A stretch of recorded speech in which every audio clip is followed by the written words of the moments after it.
Donc, mon livre étudie l'histoire du comique au Québec. Je privilégie la dimension politique et sociale parce que ça donne un sens aux diverses manifestations et expressions humoristiques à travers notre histoire. L'avantage de cette approche-là aussi, c'est que ça permet de faire non seulement l'histoire de l'humour en tant que tel, en tant que forme artistique ou culturelle, mais ça permet aussi de faire l'histoire du Québec à travers le prisme du comique, ce qui donne vraiment une version qui est non orthodoxe, qui est non officielle de notre histoire.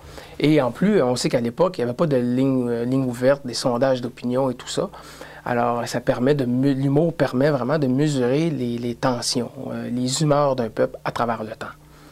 J'ai choisi de rédiger ce livre-là parce que mon premier livre, l'histoire de l'humour au Québec, ça commençait seulement en 1945, au moment où se professionnalise, s'institutionnalise davantage l'humour, alors que moi, j'avais l'intention de remonter à plus loin.